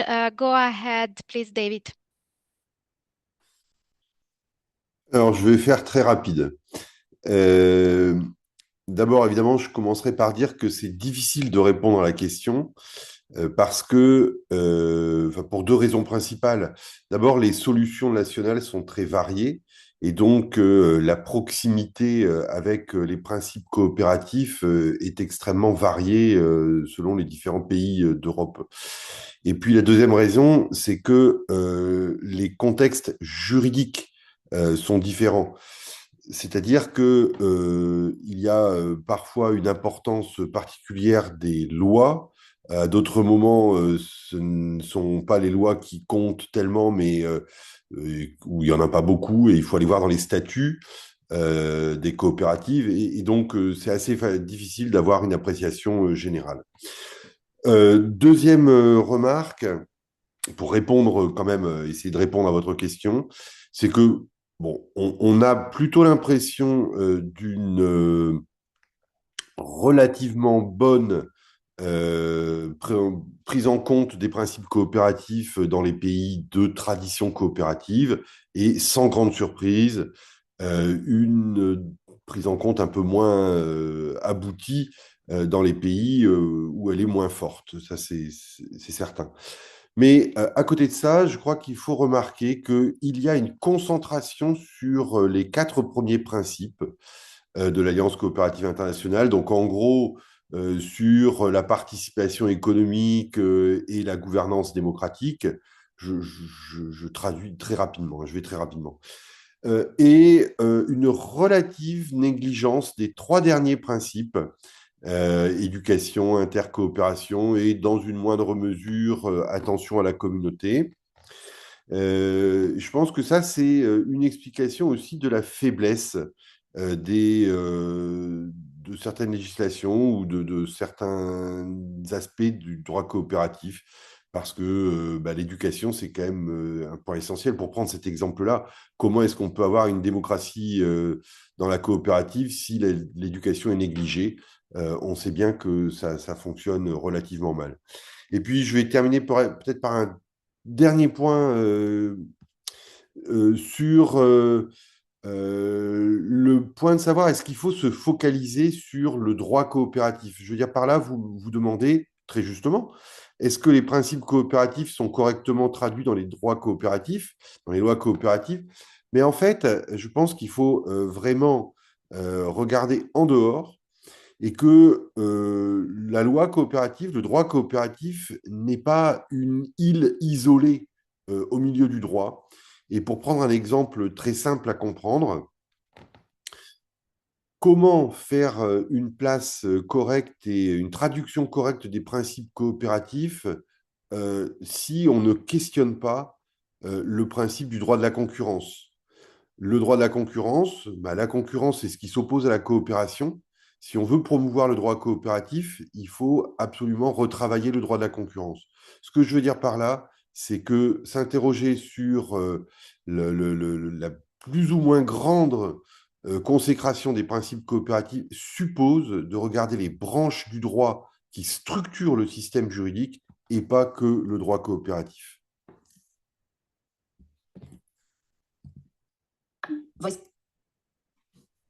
Thank you very much, David, for these insights. And sorry again for having to rush your answer a little bit. I will now give the floor to Paula from Cooperativas Las Américas. Muchas gracias, Paola. Bueno, vamos a avanzar, como comentaba Ingrid, a conocer un caso de estudio, con lo cual es para mí un gusto, es un honor presentarles a Verónica Morales. Ella es una mujer cooperativista que ha estado vinculada al movimiento desde su infancia. Es ingeniera en economía y desde hace más de 15 años forma parte de la cooperativa de ahorro y crédito Riobamba, donde actualmente se desempeña como directora de transformación digital y planificación estratégica. Es también vocal del Comité Regional de Cooperativas Financieras y Bancos Cooperativos de Cooperativas de las Américas.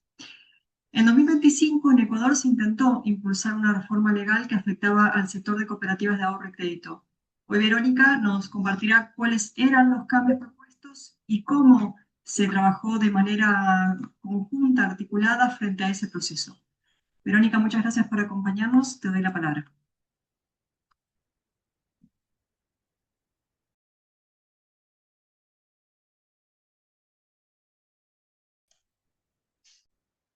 Buenos días con todos. Agradezco la oportunidad brindada a la Cooperativa de Ahorro y Crédito Riobamba Limitada para, a través de este espacio, compartir con ustedes un análisis sobre los cambios normativos que pretendían transformar a las cooperativas de ahorro y crédito en bancos. Primero quiero comentar que en Ecuador las cooperativas han alcanzado un crecimiento sostenido. Si me cambian de diapositiva, por favor. Brindando servicios a más de 6.1 millones de socios en todo el país. Es decir, un tercio de la población forma parte del movimiento cooperativo en Ecuador, con presencia en el 95.5% del territorio nacional y más de 6.300 puntos de atención físicos y digitales. Desde el año 2012, desde el año 2012, las cooperativas en Ecuador están bajo la supervisión de la Superintendencia de Economía Popular y Solidaria, tras el reconocimiento constitucional de la economía popular y solidaria en el 2008. Aquí un gran énfasis que el movimiento cooperativo está reconocido en el marco constitucional. Este respaldo impulsó el crecimiento sostenido del sector de las cooperativas de ahorro y crédito. Actualmente, el ente de control regula cerca de 16.000 organizaciones no financieras, 393 cooperativas de ahorro y crédito y 4 mutualistas. Aquí se observa ya una debilidad en el ente de control al no tener esta capacidad técnica de controlar a todas estas instituciones. Este crecimiento no estuvo exento de desafío. Cambio, por favor. La rápida expansión del sector puso en evidencia las limitaciones técnicas y operativas de la superintendencia, que no contaba con la capacidad suficiente para ejercer un control efectivo. La debilidad en la supervisión fue señalada por diversos organismos internacionales, como el Fondo Monetario Internacional, que en sus recomendaciones al Estado ecuatoriano ha insistido en la necesidad de fortalecer la regulación del sector cooperativo financiero.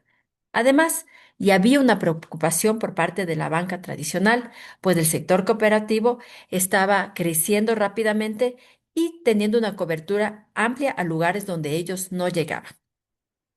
Cambio. En este contexto, conociendo un poco ya de cómo está el modelo cooperativo en Ecuador, de tanto la participación que tenemos como la supervisión, el 24 de junio, la Asamblea Nacional, el 24 de junio del 2025, la Asamblea Nacional aprobó la Ley Orgánica de Integridad Pública. Esta norma fue creada con el objetivo de fortalecer la ética, transparencia y la lucha contra la corrupción del sector público, es decir, una ley que se enfocaba en el sector público. Lo controversial de esta ley es que a última hora, un domingo en la mañana, se incorpora la disposición transitoria 11ª que establecía la transformación obligatoria, y era obligatoria, de ciertas cooperativas de ahorro y crédito en entidades bancarias.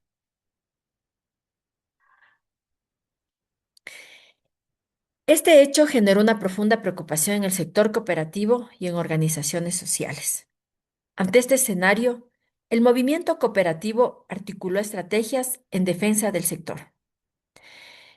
Se pronunciaron desde los mismos socios, quienes hicieron asambleas en las diferentes cooperativas y se pronunciaron en rechazo a la ley, de lo cual la parte administrativa pues podíamos actuar en nombre de ellos.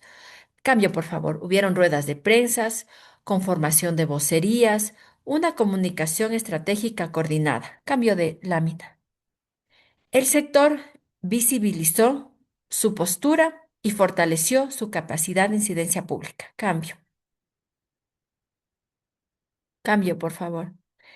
En este contexto, el 4 de julio, la Asociación de Organismos de Integración del Sector Financiero Popular y Solidario, al que también pertenecemos las diferentes cooperativas y de diferentes entes de integración de cooperativas, presentó una demanda de inconstitucionalidad contra la ley, argumentando que la normativa vulnera los derechos, principios y naturaleza jurídica del modelo cooperativo. Como vimos anteriormente, pues el modelo cooperativo está reconocido en la Constitución, así como la supervisión. La defensa trascendió el ámbito nacional. Diversos organismos internacionales se pronunciaron en respaldo al cooperativismo ecuatoriano. Cambio. Ser parte de Cooperativa de las Américas fue muy importante en este proceso.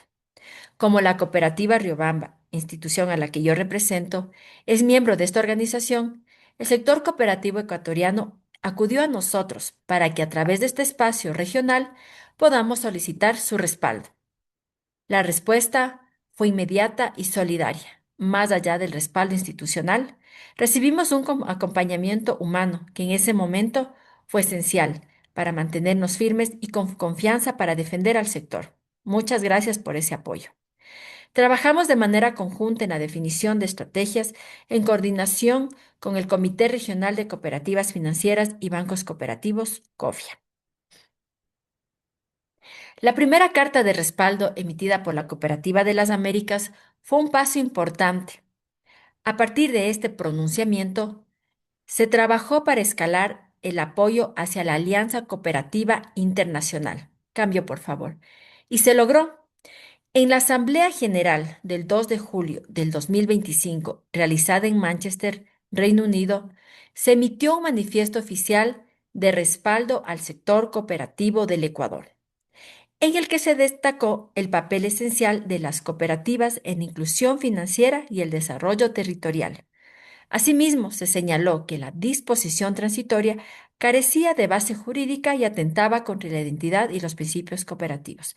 Justamente ahora estamos hablando pues de todo el marco legal y recordemos que la Alianza Internacional Cooperativa conoce las normas de todo el mundo pues y podía sustentar el apoyo que nos brindaba a Ecuador.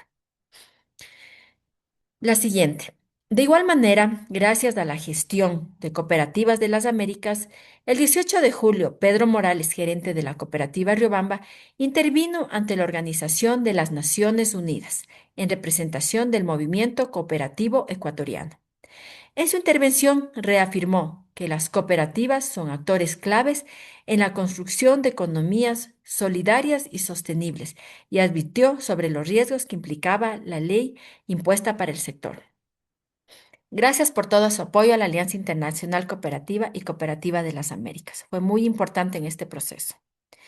Estos pronunciamientos fueron enviados a la Presidencia de la República del Ecuador y a la Asamblea Nacional, con el propósito de evidenciar que las cooperativas somos un movimiento con una trayectoria histórica sólida, construida a lo largo de muchos años y que nuestra naturaleza es técnica social, no política, porque nos confundían con un movimiento de izquierda que no estaba alineada al gobierno actual. Gracias a esta articulación y defensa colectiva, el 26 de septiembre, la Corte Constitucional declaró la inconstitucionalidad de la ley, eliminando la obligación de la transformación, lo cual trajo un alivio para el sector cooperativo y lo cual transmitimos y agradecimos a las cooperativas de las Américas que tuvimos todo el apoyo de ellos. Sin embargo, el 8 de octubre, una nueva reforma abrió la posibilidad del cambio voluntario de cooperativas de las cooperativas a bancos, reavivando el debate sobre la autonomía e entidad del modelo cooperativo. Si bien se logró la inconstitucionalidad, pues ahora en la ley está que el cambio será de manera voluntaria, pero aún nos preocupa el cómo van a establecer los lineamientos para este cambio, pues no debe responder a intereses políticos o a intereses personales de la gente que administra una cooperativa, sino intereses de socios, y estamos nosotros pendientes, pues que la normativa que se llegue a realizar para esta transformación, pues realmente tenga una base técnica y no política. Cambio, por favor. Y la siguiente, por favor. A la siguiente. Finalmente, quiero mencionar que en este proceso, arriba, que en este proceso nos enfrentamos a desafíos que considero que debemos de estar alertas como región. El anterior, por favor. El cambio político regional que estamos teniendo en América Latina va presionando sobre el sector cooperativo. Debemos reconocer que las necesidades del control y la supervisión es muy importante. Es algo que ha afectado al sector cooperativo, pues al tener un equipo pequeño de supervisión, no logran controlar a todos. Nos controlan únicamente a las más grandes que estamos pues cumpliendo con toda la normativa, pero hay otras que no están cumpliendo y esto está incluso afectando a un riesgo reputacional. Hay presión de los organismos internacionales para ejercer un mayor control. Lo que pasó con el Fondo Monetario Internacional en Ecuador puede pasar en otros países de la región. Somos víctimas de la confrontación política al no estar alineados con el pensamiento del actual presidente. Hoy hay poca unidad y división. Hay unidad en el sector, pero sí hay cooperativas que tienen interés en transformarse en bancos, mientras la mayoría de cooperativas pues teníamos una lucha activa, tanto buscando un apoyo nacional como internacional. Otras cooperativas ya se reunían con el gobierno para transformarse en bancos. La transformación voluntaria debe ser con un análisis técnico, no político, y estamos pendientes de las leyes que van a definirse para esta transformación. Estas tensiones generan efectos para desacreditar al sector y generar problemas reputacionales. Siguiente, por favor. Quiero finalizar mi intervención diciendo que el movimiento cooperativo demuestra capacidad de incidencia. La respuesta articulada del sector cooperativo a nivel nacional con el apoyo internacional, especialmente de Cooperativa de las Américas y la Alianza Cooperativa Internacional, evidenció que la identidad cooperativa no se impone por ley, sino que se construye con valores, principios y compromiso con las personas. El camino cooperativo en Ecuador se escribe con unión, confianza y progreso colectivo. Las verdaderas cooperativas seguiremos siendo cooperativas. Muchas gracias. Verónica, muchísimas gracias por tu exposición. Definitivamente, además de ser inspiradora, definitivamente muestra cómo poner en práctica estos temas que veníamos presentando. Así que muchísimas gracias por acompañarnos. Muchas Ingrid, te doy la gracias, Verónica, and muchas gracias, Paula. Thank you very much. Thank you very much to all my colleagues, research officer, policy officers in the 4 regions. Thank you very much to Cooperativa de las Américas, ICA Africa, Cooperatives Europe, and ICA Asia and Pacific. Thank you for having worked on this fantastic webinar with us. And to have brought such incredible speakers. It was really enlightening, I think, also for every one of us being inside the cooperative movement, and even more for those who are outside it.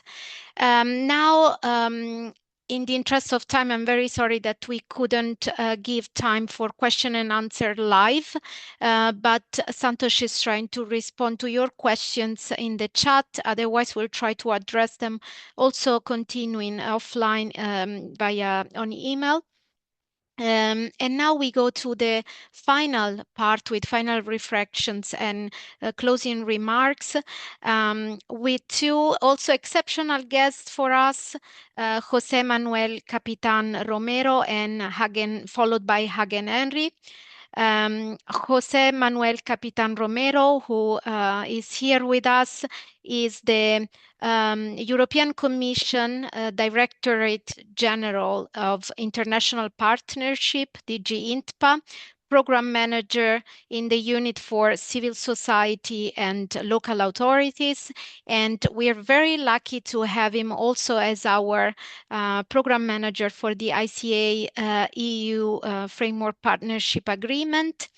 So, Jose, I hope you are here and can hear us well. You can unmute. Thank you very much. I would give the floor to you and then to Hagen. Thank you very much. Thank you, Ingrid. Thank you. It was a pleasure to listen during these 2 hours, this very interesting seminar about the cooperatives and this legal framework. As Ingrid was saying, my name is Jose Capitan. I work in the European Commission, in the Department of International Partnership, in the unit of Civil Society and Local Authorities, the thematic unit. And I am the program manager of ICA, among other things. For us, the partnership with International Cooperative Alliance is really important. Cooperatives are very important for the European Commission and especially for my direction for the INPA. We think that cooperatives are central actor in sustainable development, in creating sustainable development. Sustainable development is our main target, and we see cooperatives as a main actor for this. Cooperatives are important for social economy. Cooperatives got a very important role in creating decent jobs. Cooperatives are democratic. Cooperatives create social cohesion. And cooperatives create growth, but a growth that is having an impact on the people. That is why we say, and we want to continue working with ICA, and we consider you a very important actor. As Ingrid was saying at the beginning, we have a project with International Cooperative Alliance. It's already we are in the third year of the project. And one of the main components of the project, one of the main pillars that was presented was the legal framework analysis. It's a very important pillar and part of this project. And as we have seen during this presentation, this activity is a very good example of an activity, a pillar that really creates added value, that is really important, that is producing output, that is transforming the project in real and tangible things. We are very happy about these results of the project. But I think that it's very clear that this legal framework analysis is really important because cooperatives, one of the things that cooperative needs to fulfill their mission is to have an adequate legal and regulatory environment. So this is very pertinent, this kind of analysis, this kind of reflection, this kind of recommendations in order to support cooperatives. We think that it's very, very important to understand what is the situation, to map what is the situation in the different countries, and to improve the legislation, to improve the legal environment. I think that we think that this is a key element in order to allow cooperatives to continue working and creating this sustainable development that we really consider fundamental. For the EU, this legal framework analysis is useful and is very important. I would say that for three main reasons. The first reason, I was saying, this tool is creating a mapping, is giving us an analysis of the situation, of what is happening in each country with the legal system, with the legal environment. So with this allow us to have a knowledge of the situation.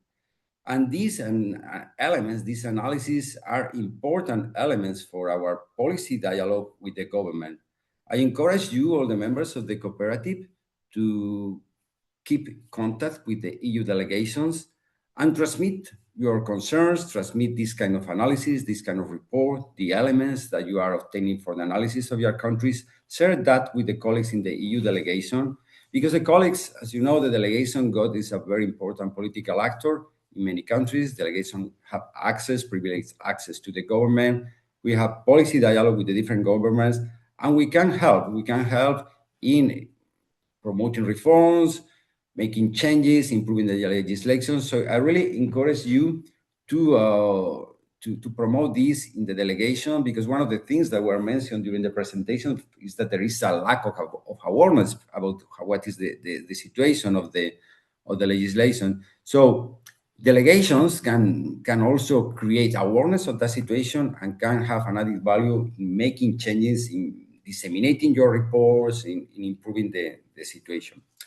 Another important element for us is that this is creating this reinforce of international cooperation. In this seminar, we have people from the 5 continents. We are sharing experience. We are doing global, regional. That is making us learning and improving, and we have seen good examples. We can compare. We can create added value from these lessons learned. Well, that is a very important added value of this program, and this seminar is a very good example of this.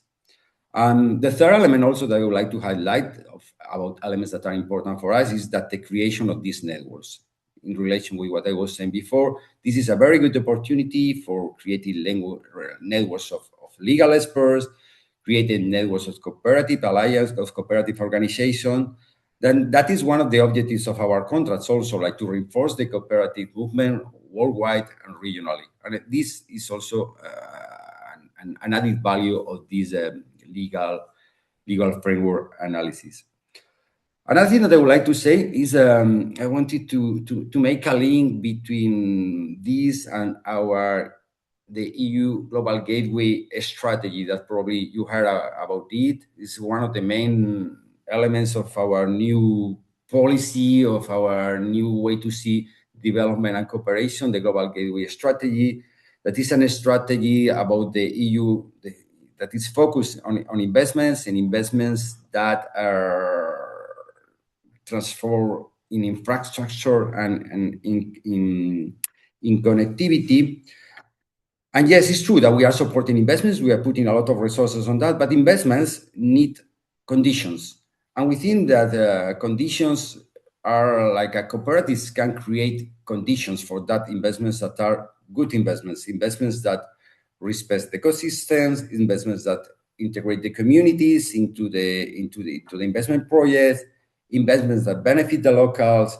So that are investments that are social accepted. That is important for us. As also investments that are in a good legislation system. That is also one of the tools that this analysis, framework analysis, can create. Finally, I would like to conclude just reaffirming our support, as I was saying, to the cooperatives, to the cooperative members. And I really sincerely believe that this tool of improving the legislation, of improving the legal environment, is really important. I will contribute to a better environment for cooperatives and at the same time a better sustainable development for all. Thank you very much for your invitation to participate in this seminar, and I hope that we can continue cooperating and seeing each other. Thank you. Thank you very much, Jose. Really much appreciated everything you said, and especially really reiterating the importance of also our cooperation and inviting all colleagues and all members of cooperatives that are following us and following this webinar to contact and be in contact and with the EU delegation and do really have real exchanges with them. Thank you very much. And right now, I would move to Professor Hagen Henry, Chairperson, ICA Global, and member of the Cooperative Law Committee. Thank you, Hagen. I hope you are here. I leave you the floor. I am, Ingrid. Thank you very much. It's a pleasure for me to be with you and to see so many colleagues and friends on the screen, with many of whom I had the pleasure in the past to work together. Let me start out by thanking the EU Commission, not only for providing, for the second time, financial report to the LFA, but also for thus acknowledging the importance of law for the development of cooperatives. In this sense, I think the relevance of the legal framework analysis must not be underestimated.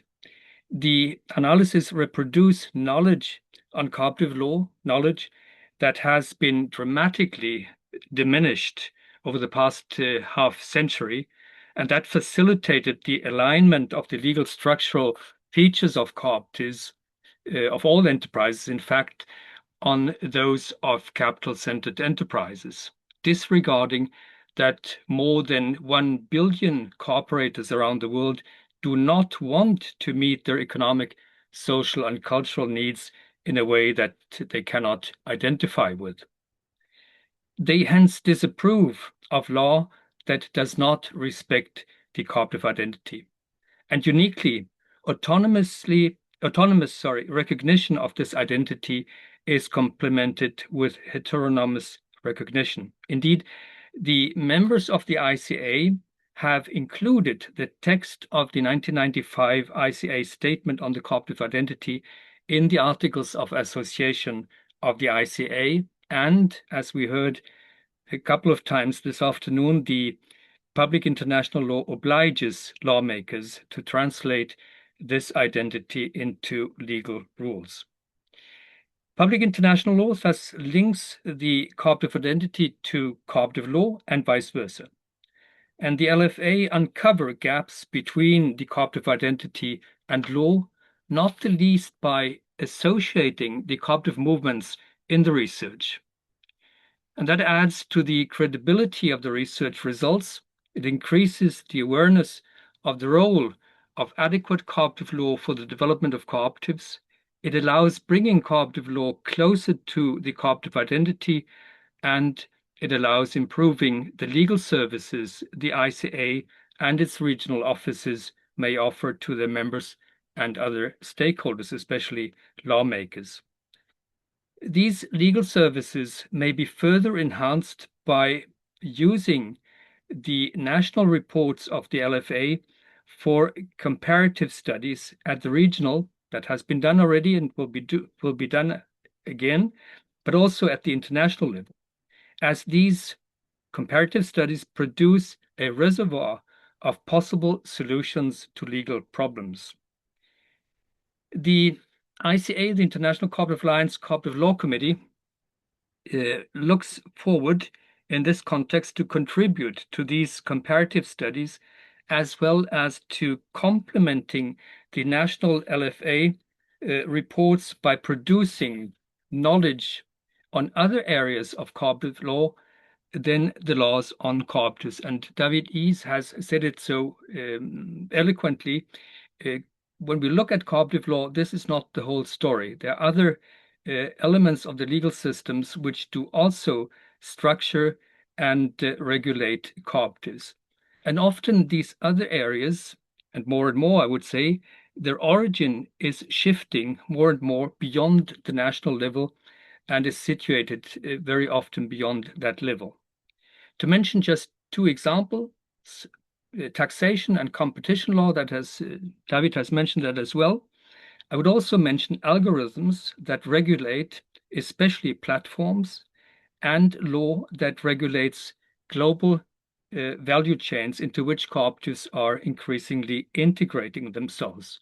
So there are challenges which go far beyond the national law, but which have an impact on the cooperative law at national level.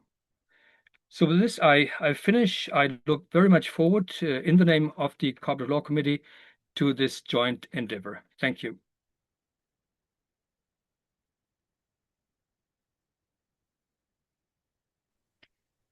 Thank you very much, Henry. It's your remarks are a celebration of today and really of the importance of law for cooperatives.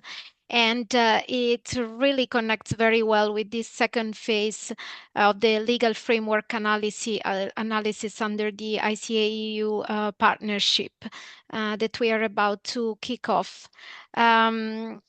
I thank everyone, and I would like Santosh, go ahead, please, just with the final remarks with our regional officers, and I will then quickly wrap up. Thank you. Thank you very much, Ingrid. No final remarks from me, but just a very big thanks to everybody to have presented during this webinar. And the final word indeed lies with the colleagues who are going to, as I said, roll up their sleeves and implement this activity. So colleagues from our regional offices, you have a minute each to inform everyone on how the second phase of the legal framework analysis will be implemented in your region. So we go from the left quadrant onwards. So Melvin, please take the floor and pass it on as you complete. Yes, thank you, Santosh. So quickly, yes, going forward, I think we envision working and doing more analysis, especially in countries that at an early stage of cooperative legislative development. But in general, I think just also we see the strength of the movement varies in our member countries. Also, we will definitely prioritize support for countries from the existing LFA reports that are keen to align with their legislation with the model law, but also picking up from the recommendations that came in that in those reports. For example, I saw comments from Ethiopia. I think there was a strong recommendation that there's need to address things that had been overlooked for a while now. And lastly, I think we've already started a meaningful partnership in terms of like working with other organizations that are looking to review the legal and policy frameworks of cooperatives in different African countries. I think maybe just to mention a few like UNDESA and potentially FAO. So this is what we envision going forward for the next few years. And yeah, we hope for phase 2 to be as successful as phase 1.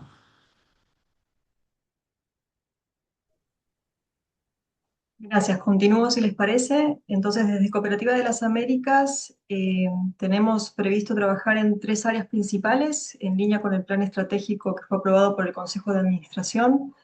En primer lugar, incidencia.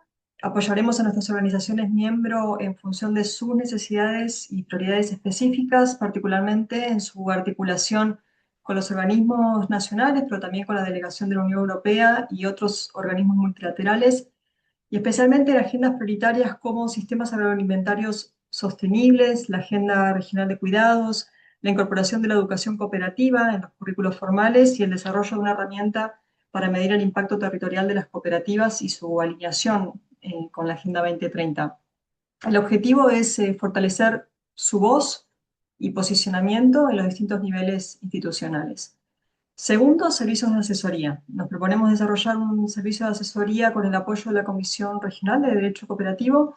Esto nos permitirá brindar asistencia técnica más estructurada y especializada. Y por último, pero no menor, la actualización de los informes por grupos de país, y esto lo haremos trabajando por clústeres de países: Centroamérica, Caribe, región andina, Mercosur y América del Norte. Este enfoque nos permitirá entonces reflejar mejor las especificidades regionales, manteniendo al mismo tiempo un marco general coherente. Entonces, estas son las 3 áreas orientadas a nuestro trabajo en el próximo periodo. Gracias. Thank you, Paula. So from Asia Pacific region, we are just trying to keep it very simple. So currently we are trying to identify experts from different countries, including those countries where we had completed LFA during the last phase, and the new countries also. This is giving us a mixed bag of experts, a few new ones and the few existing ones.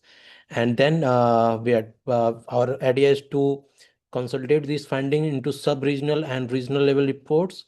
That's what we did in the previous phase also, considering Asia Pacific is a very vast region and very diversified also.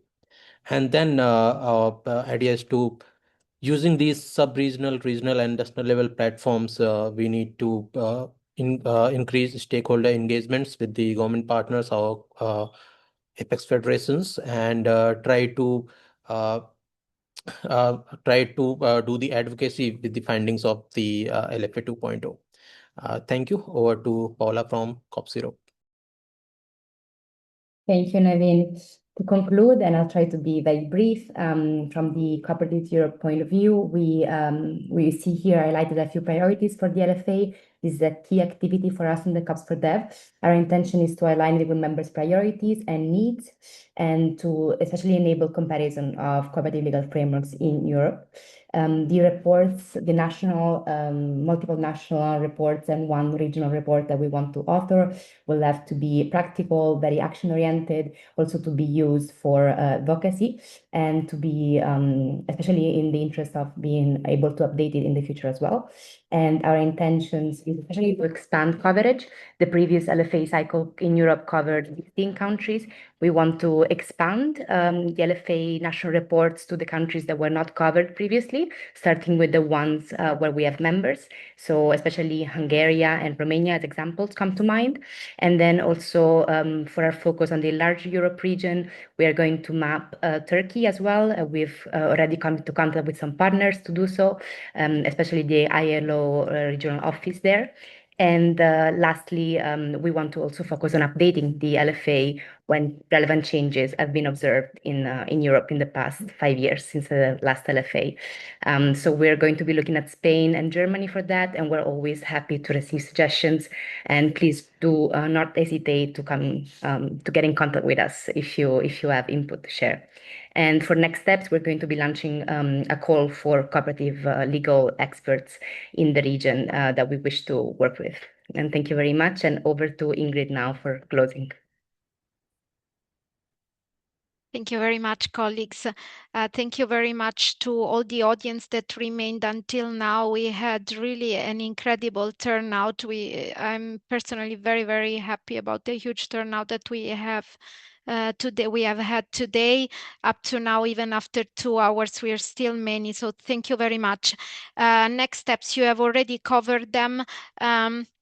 So you can see in the chat some important contact that you can refer to contact the regional officers, policy and research officers in your respective regions, as well as our own project website, COPS for Dev.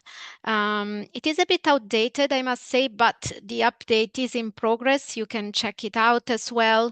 And we have a dedicated also email, legalresearch@ica.coop, as the place to contact for ideas, concerns, collaboration proposal for what concerns legal researches. And finally, also follow us on LinkedIn. Also the LinkedIn pages, we have individual LinkedIn pages for ICA Global and Cooperativa de las Américas, ICA Asia and Pacific, Cooperatives Europe and ICA Africa. Also, if you don't have yet a .coop extension, you might have noticed we all use the .coop extension. Please visit it. This is our top level domain. And it's the first label that we can use to identify cooperatives worldwide. So we encourage you to check it out and maybe consider getting it. I really thank you again all for your work on this, and for all the audience for your active participation, your very relevant questions.